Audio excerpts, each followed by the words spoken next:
So we're going to go ahead and get started. I'm going to go over the agenda first. If you would like access to this slide deck, you can look in the bottom right corner of the screen and there's a web address. It's bit.ly/loompusd, and that's all lowercase. If you go to that web address, you'll have access to today's slide deck. We won't be in here very much. However, there are a few links that you might want to click on. Thank you, Mrs. Hagan, for posting that in the link for today. I appreciate that. All right, I'll give everyone a second in case they want to pull that up. So today's agenda is we're going to go over sign up and login, how to get started, recording and sharing features, some other features you might have, and then we'll have some time for Q&A. Okay, for login and setup. So to start, you need to ask yourself, do I already have a Loom account? And I know sometimes in the past we create accounts for things and we might forget we created them.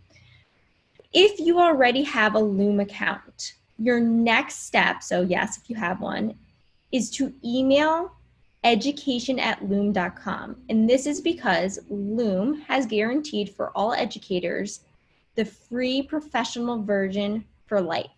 That's usually a pretty hefty cost to pay for Loom Professional year after year, but they have guaranteed that it'll be free for life for educators. And that is one reason we've decided to commit ourselves to this Loom screencasting tool, is because their commitment to be free for educators for life.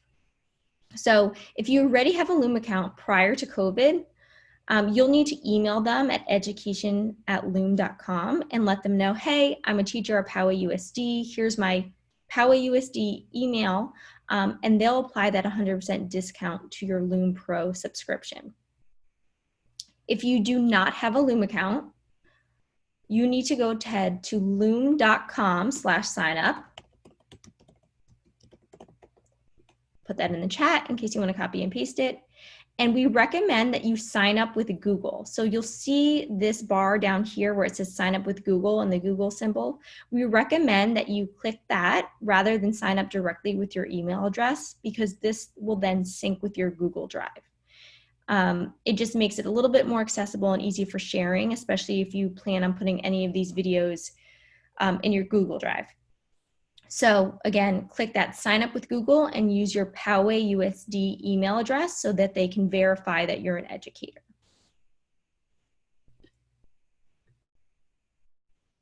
All right. So our next step, once you have your account ready to go, you've signed up, whether it's you're editing your previous account to become pro or you're creating a new pro account for educators, you have two options for recording with Loom. You can record using the Chrome extension or a desktop app. Now, both of these have great streaming quality. They'll both create great videos for you and your students. Really, the only difference in features is the drawing and annotation tool, which you can see here. This tool can only be used on the desktop app.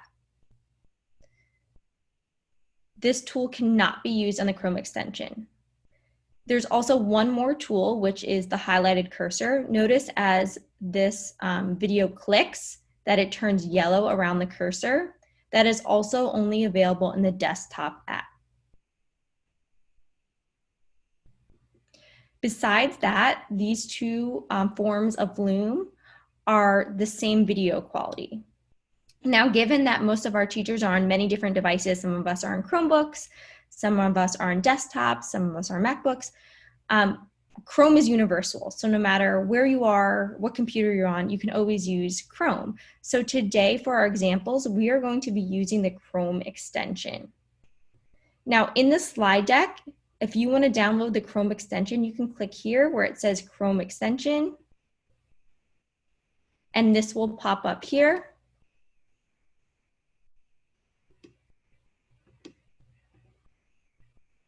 Or you can go ahead and click the desktop app and you'll be brought to download it for your specific computer.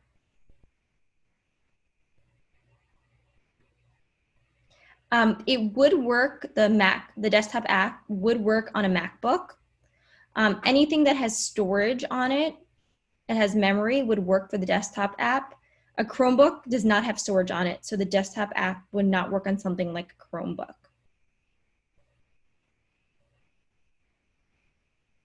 All right. Okay, so now I'm going to go ahead and model what it looks like to use the Chrome extension for Loom. Now, Loom is super amazing because it allows you to record in 3 different features. You can record using your screen and your camera, which is a very popular option because you can see in the bottom left corner here, there's a little bubble of my face. So if you were going to record something for your students, maybe an example of how to use Canvas or how to use Flipgrid, or you're using a whiteboard for a math lesson, they can also see your face. So you have the option to include that personal feeling of including yourself in here, but also including the screen that you want to share. Okay, the second option is screen only. So in this option, you wouldn't show yourself, and I could even X this out so I don't see myself. Maybe I don't want to show myself that day. And then the third option is camera only. And when I'd hit play, start recording, it would record my entire face and none of my screen. Also, when you do your screen, you have the option to do your full desktop or only the current tab. If you're like me, you probably have many tabs open, so maybe you don't want your students to see all of that. So maybe you just want to record that current tab, but full desktop would allow you to jump between different apps and also jump between different tabs. All right, let's look at some of these advanced options down here. If you have an external camera, this would be here. So maybe if you have a plugged in USB web camera, you can choose that option there. This is a very underrated tool here, the flip camera. And I'm gonna go ahead, we'll end this recording so I can show you what this looks like. Go back in here. Okay, the flip camera is super important because if you are holding up writing, it looks backwards to your students. However, if you do flip camera, it will no longer look backwards to your students.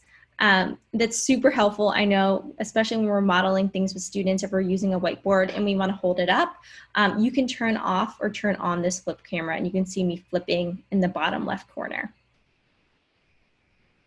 Again, if you're using a different microphone, you can choose that option there. Maybe you have one that's plugged in. And then these are just some customization features. Maybe I want to hide my control menu. So in the bottom left corner, I can hide it. Use photo for screen only. I might not want to use my photo if I turn my camera off. And then a recording countdown. The default recording countdown is 3 seconds. So once I hit start recording, it will give me 3 seconds. I personally need those 3 seconds to get ready. So I prefer to keep that. So I'm going to go ahead and hit start recording so you can see what that looks like. And again, it gives me the option of sharing my entire screen or just my webinar.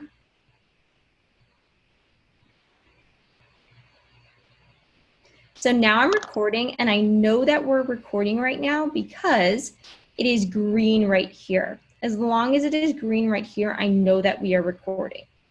An awesome feature with Loom, which we often need breaks, is the pause feature. You can always pause, take a second to regroup, answer any questions in the chat, whatever you might need to do, and then resume recording. Another great.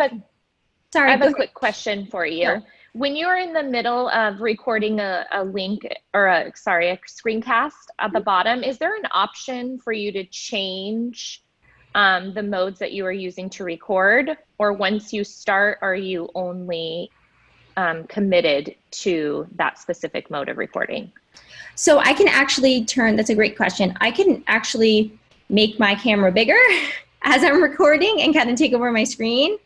Or I can completely get rid of, I'm recording right now, I can turn off my little bubble camera. So maybe I just want myself in the corner to start to say hello, and then I want myself off screen.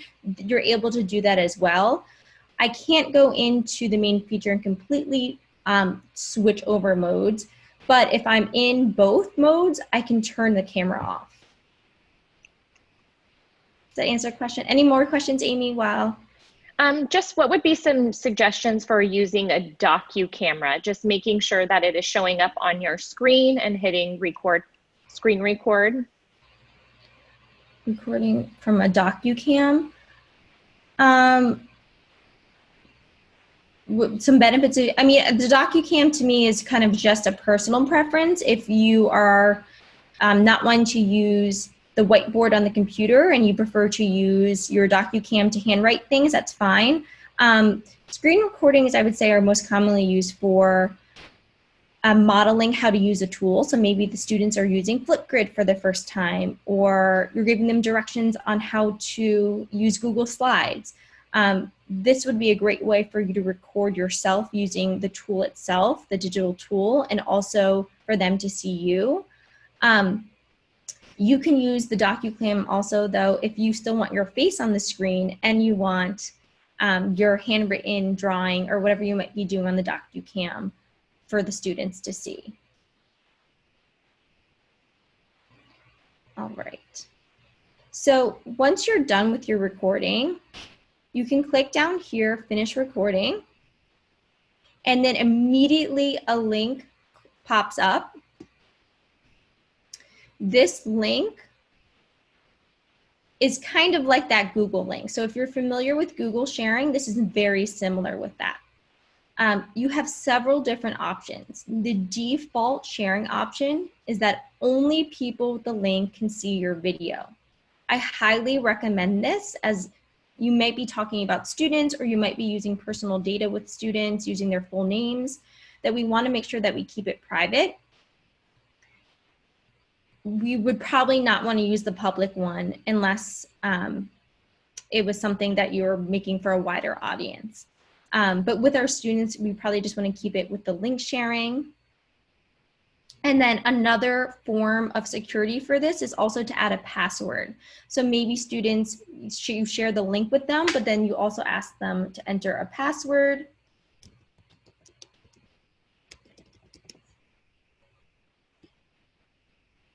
So that they have to do that just as another layer of security, especially if you're using student information. But again, this link is here. It's automatically copied once you click on copy link, and it can be easily shared with students. Let's go into some of the features that you can use to edit your video. One is the settings. There's many different features that you can turn on and off so that students can interact with your video. This first one is comments, and many teachers absolutely love the comments because it gets your students talking about the video.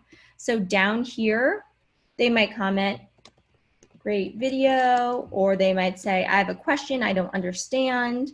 You might also use this to share related documents. So it knows already, it's a little bit smart, that I used this presentation, this Google slide presentation with this, so I might want to post it so other people can also have access to it. And you can see these down here. Someone can reply, they might say, answering a question of mine. And it also tells you where in the video you posted this. So if a student says they had a question about something, I could see where in the video they were watching where they had that question. Now, important thing about the comments is that it's not something that you would want to turn on right in the beginning of the school year. It's something that students need to show responsibility for, and there needs to be several digital citizenship lessons around in order to make sure that students are using those comments responsibly. But once they do, it can really enhance that collaboration and give you feedback on your videos and allow them to ask any questions they might have about the learning. Do you want email notifications? If your students comment a lot, you might want to turn that off so that you're not getting often emails, but it also might be helpful because it lets you know when a student comments and you need to go on there and maybe answer a question they have. emoji reactions. So as students are watching the video, now I'm recording and I'm gonna go ahead and mute myself. As students are watching the video, they might have a reaction to something. And you can see where in the video they made that emoji and who made it.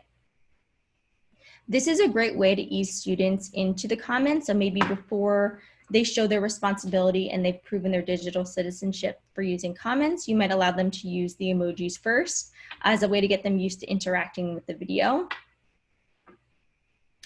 I'm going to skip these two for now. And then the viewer can download. Do you want students to be able to download this video? Again, that goes to the question of, is there any personal information in here that you might not want that student to keep that video? And lastly, show analytics to the viewer. Right now, I can see that there are 0 total views of this video and 0 unique views. However, once students start watching, I can see how often it has been watched and by how many unique users. You can turn that off or on for the student. The next part of this is called of editing is the trim. And this is especially helpful if maybe you had a slow start to the video or there was a part that you wanted to take out. Once I hit trim, I can choose the section of the video that I want to take out. I can click remove and publish changes, and it's automatically live, and I do not even need to get a new link.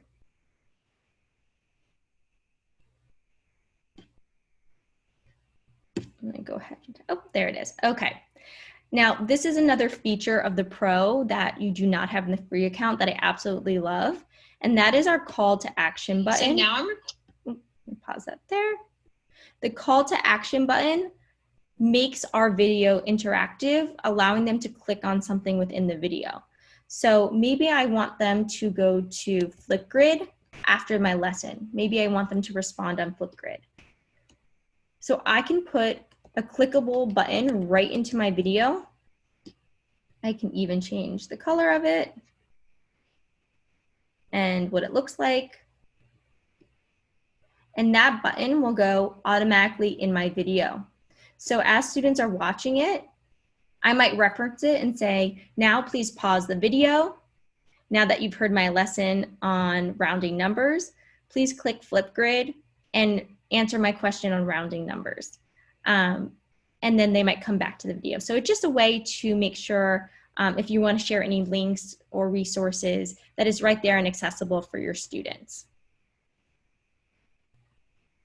Okay. Any questions so far, Amy? I think we are good so far. Awesome. Okay. The next part that I'm going to show you is your video library. And this is your library of all your different videos that you've created.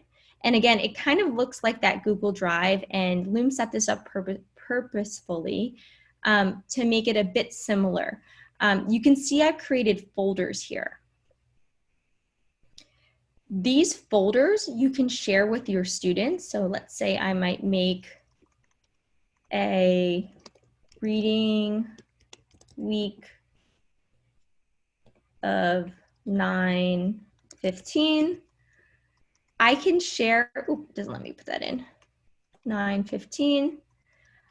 Maybe I put all of my reading videos, my reading lessons in this folder.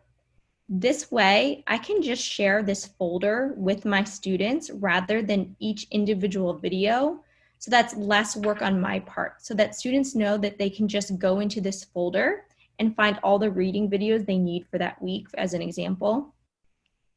So I would hit share folder, copy the link, and I could share that with my students. That just makes it a bit easier for you to share videos, again, with your students rather than share out each individual video for each day of learning. It also makes it easy for them to then go back and reference, oh, I wanted to see that main idea video from last week. I can just click on this folder and go ahead and find that. Again, this is a paid for feature that we get for free as educators. So it's super awesome that we have these folders here. And as students maybe make videos of their own, you can see them on your activity feed here. They might share them with you. And then I also have an activity feed of who's interacted with my videos. So I can see that Michael watched my video here. I can see if any comments were made on videos to make sure that I haven't missed anything along the way. And again, you can see all my videos here. So we've gone through the sign up and setup. We've gone through the 3 different modes of recording and some of those personalization features and editing tools. Are there any questions left so far that we can go over? It's now about 9:34, so we have about 26 minutes left of our hour for Q&A and then work time. So when students log in using Loom, they would use their sign in with Google option, correct, Lauren? Correct. They would use their sign in with Google. So just like, let me go ahead back here. They would hit sign up with Google, just like we would, and use their PowerUSD email address. Lauren, do you mind going over how to add the call to action again, how to embed a link within your screencast? Let me go ahead back to Loom. And then while Lauren is going over that, there's some questions regarding assignments within Canvas. So we will be doing a training on assignments within Canvas, but also there is the now Google Assignments integration. So you can make a copy of an assignment for each student within Canvas. So thank you, Amy. The call to action button is right down here by edit video. I'm going to click call to action. I'm going to put in the button text. So what do I want the button to say? So maybe I want them to go to Seesaw. And then I'm going to put in a URL address. Seesaw.me is the URL. I can change the button color and the text color to whatever I might want it to be. I can change the style of it. Again, just personal preferences. And then I click save. So now when I play my video, watch again. The button is up here. So the student view, they'd be watching the video and then they could click Seesaw and it would take them directly to that website or whatever it is that you might have linked.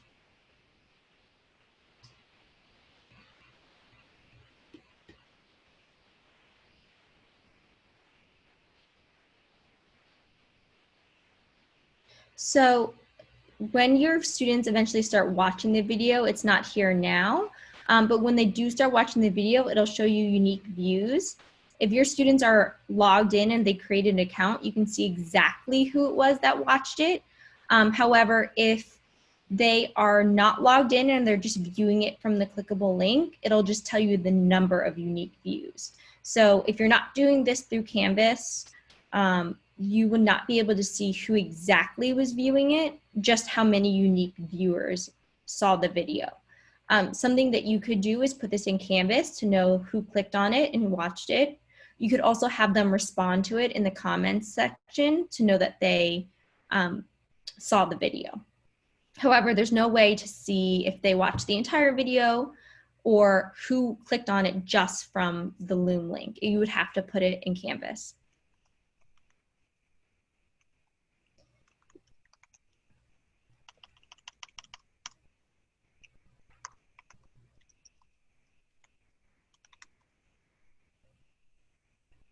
Yep, and so if I share this link with them right here, they do not have to log in at all. They do not have to log in to watch this. As long as they have the link and it's set to only people with the link can see your video, they can watch that directly. So if I put that on a Google Doc playlist, if I share that as an announcement in my Canvas classroom, if I just share the link, it'll look very similar to the page here without the editing tools. I can actually show us what that will look like. We'll paste that link. this is what your students would see. So they would not need to sign in or sign up. They would see this here and be able to watch the video. Yes, you can also download the video and upload it to YouTube. That's something that you can do. To download it, you would just hit this button here that says download. Or if you want to share it on another platform, such as Twitter or Facebook or embed it, as Jason was saying earlier, you would do that here. There's different forms of sharing it. To back up a little bit, to embed something means to put it onto that page. So it's not just a link that you click, it lives on that page. So right now, this video is embedded on this page. If you would like to embed it in Canvas, you're going to click Share, click Embed, copy that code, and this is what the code looks like. And then you would go to the Canvas HTML editor to embed it in there so that students could view it.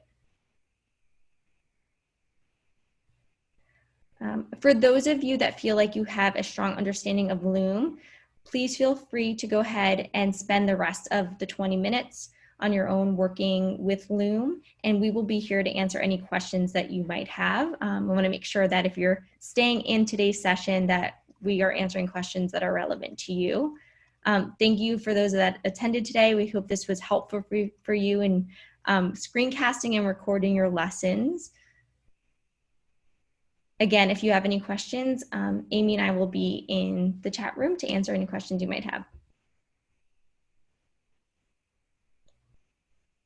Yes, I can share the embed in Canvas again. Let me go ahead and I can walk us step by step for how you would do that.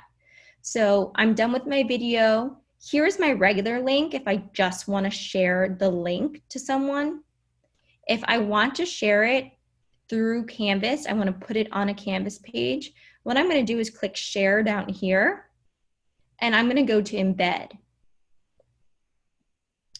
The code is already copied for me, but I'm going to click it again. Then I'm going to go ahead and go to my Canvas page. Oh, we can't see it. Sorry, my screen isn't shared. That is my fault.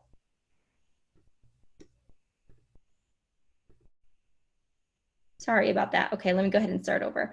So you're going to go ahead and click Share here and click Embed. That code is copied. Then I'm going to go ahead over to Canvas.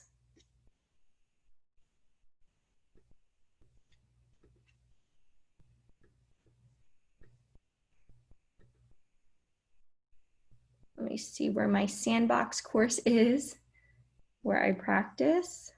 Here we go. So I'm going to find the page that I want to put it on. I'm going to create a new page for our example here. I'm going to go ahead and click the HTML editor. That essentially is taking away all these buttons here that tell us what we can and cannot do in this page. And it just kind of puts us into that coding format so that it's something that I can just drop in the code and the Canvas will know how to use. So again, I just pasted the embed code that I copied here into the page here. I turned off the HTML editor. I turned it on, I pasted it, I turned it off, and now you can see the video here. So once I hit save and publish, video, you can see the video here, and it's something that your students can see as well.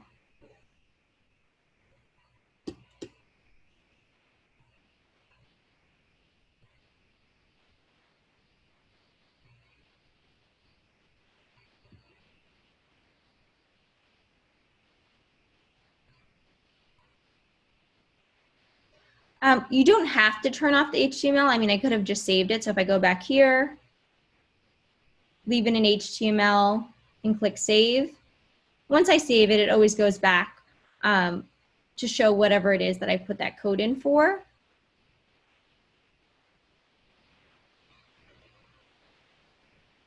I'm sorry, Katie, what do you mean, but why would you?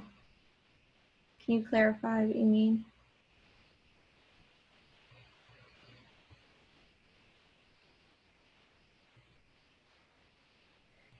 And there are a lot of questions in the chat about Screencastify versus Loom. Mhm. One of the big features that really separates Loom from Screencastify right now is that with Screencastify in the free version, it is only a 5-minute video length, whereas Loom as free for educators allows you to have longer video segments.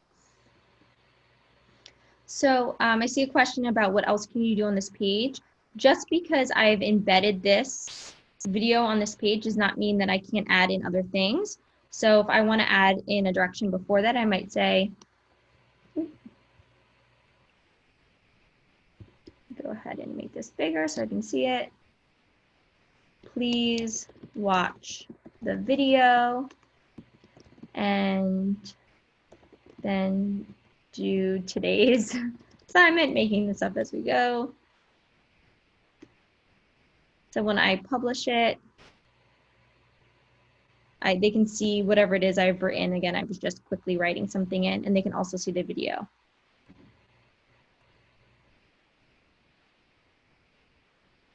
Yes, you can embed video segments recorded on your phone. You would just need to probably transfer it to your computer.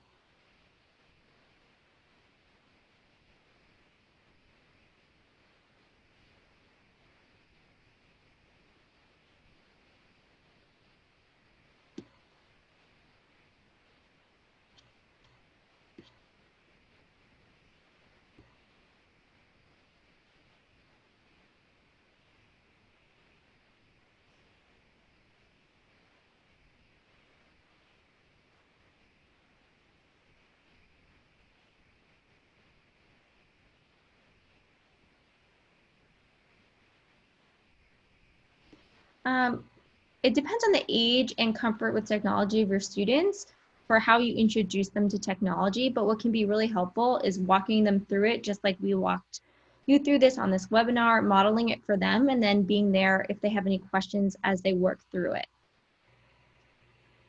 You can also screen record on Loom how to use Loom and share that with them. Then they might figure that out on their own time as they watch the video, and they can pause and rewind as needed. Nicole, yes. As you share a folder and later add videos to it, the folder updates and you do not need to reshare that. It's just like Google Drive. If you add things to that folder, whoever that folder is shared with will see those updates in there.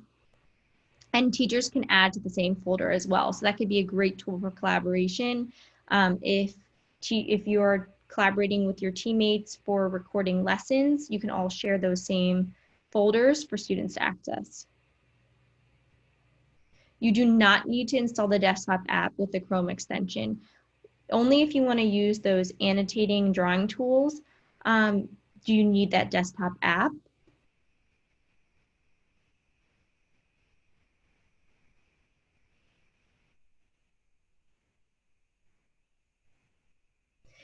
Okay, that's a big question, Nancy. Loom versus Edpuzzle versus Canvas Studio. Which would you use for what? Just like any tool out there, there are pros and cons to each.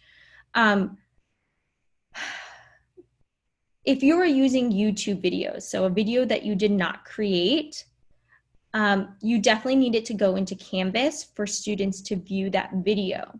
So to save you a step, I would use, if I'm using a YouTube video that I found online, a lesson that I want my students to watch, I would definitely use Canvas Studio, because putting in an Edpuzzle and then putting it in Canvas just adds an extra layer that you don't need and takes up a bit more time. So if you're using YouTube videos, I would say go right to Canvas Studio. I'd say Loom I most often use it when I want students to see my screen and see me as well in recording a lesson. So if it's me talking, that's when I most often use Loom, and when I want the screen there. If I want them to answer questions throughout it individually, I might put that Loom video into the Canvas Studio. However, I'd only really use the Canvas Studio if I want students to be answering questions about it. These tools do talk to each other. So if you decide, I really want this to be an Edpuzzle, or I really wanted this to be in Canvas Studio, you can move that over. It just takes more time to move them between tools. Diane, I would recommend using the Chrome extension because it's quick and easy. It's right there on my Chrome browser when I click it, and it can record on any Chrome tab.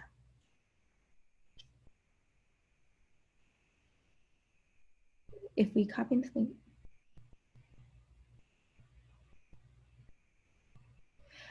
The Loom links do not need to be run through SafeTube. They are not YouTube videos and they are not blocked. They do not need to be put into Canvas like YouTube videos need to be. They are not blocked to students like YouTube is. Your Loom videos do not automatically save to Google Drive. Right when I'm done recording, so I'll show you, I'm going to click Start Recording.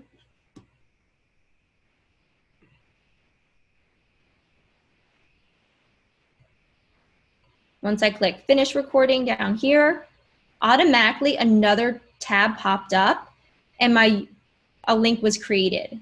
So it's not living in your Google Drive. It's created right here.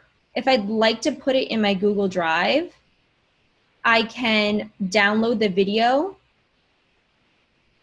and then drag it into my Google Drive folder. Loom does not prevent students from skipping forward. There will be Canvas Studio trainings.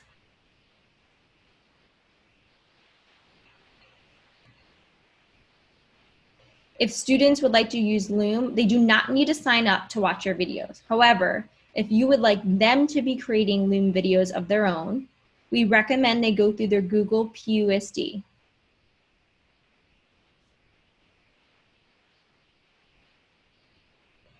If you share your entire screen, you can toggle between tabs and apps. So when it gives me that option, I'm going to hit Start Recording. I'm going to click my entire screen here. It will see everything. So if I go to a new tab, go back to this tab, it will see that.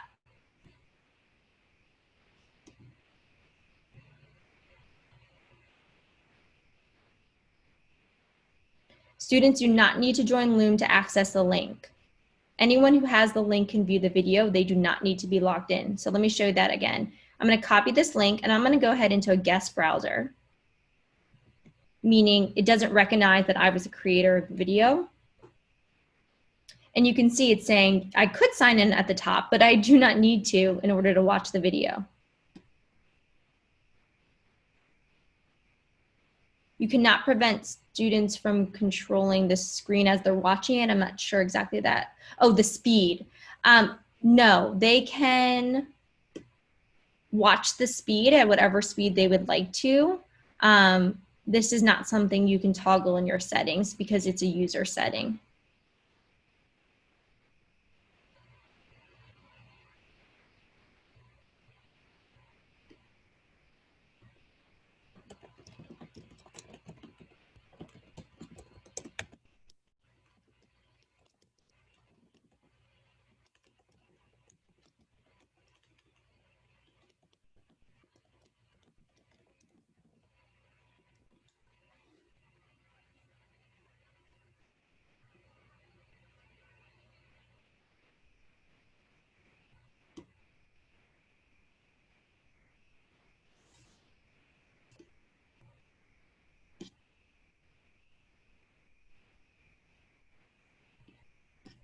In the chat, I linked to the PUSD digital teaching resources where you can find a training on Canvas Studio.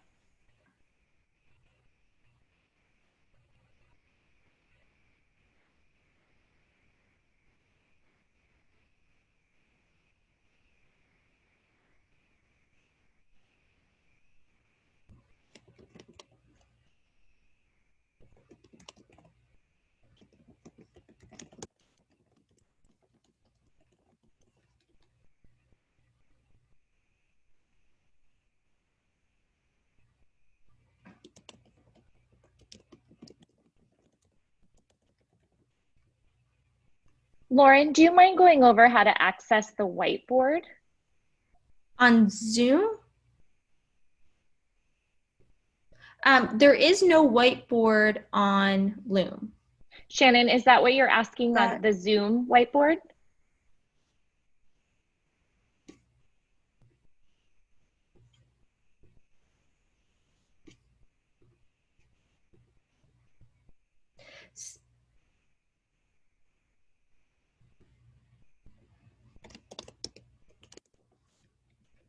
So if I wanted to,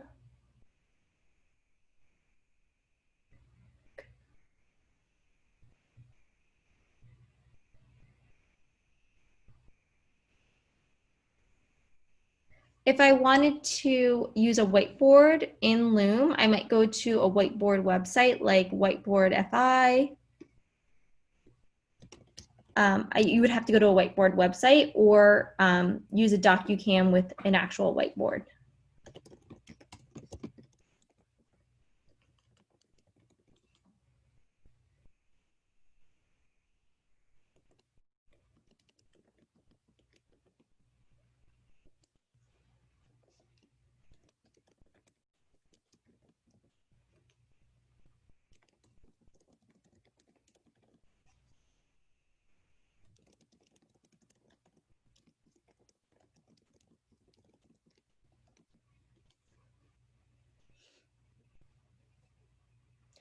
Okay, the drawing feature in Loom, if that's the question you have, I do not have the desktop app. I can show you what it looks like from a video that I have.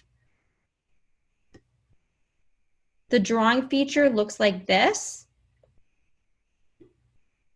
However, I do not have the desktop app, so I do not have this feature. Again, that's the only difference between the desktop app and the Chrome extension. The desktop app allows you to draw like this, kind of like that whiteboard feature, and also highlights the cursor with that yellow or whatever color you choose, that yellow circle. So again, that's the only difference. I do not have the desktop app, so I cannot show you that.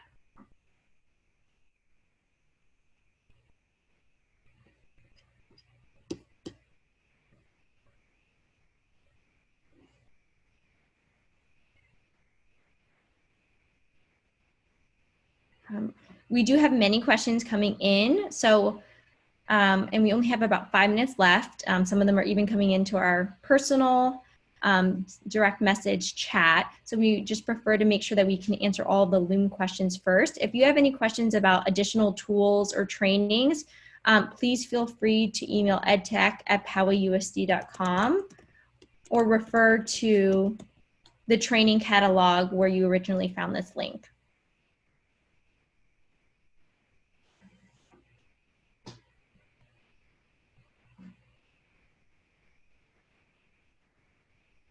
Lauren, can you go over how to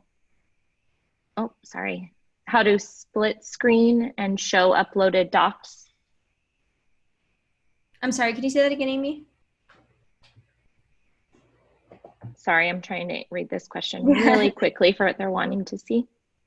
How do you go back in and allow mic and camera access? So once you accidentally hit deny, how would you go back in and fix? So I would go up to this screen lock button here. It's the very kind of top left here. It looks like a lock. And then I can see what I've allowed. I've allowed the microphone on here. I've allowed flash. If it's a website that's asking for video, you would need to change it from block to allow.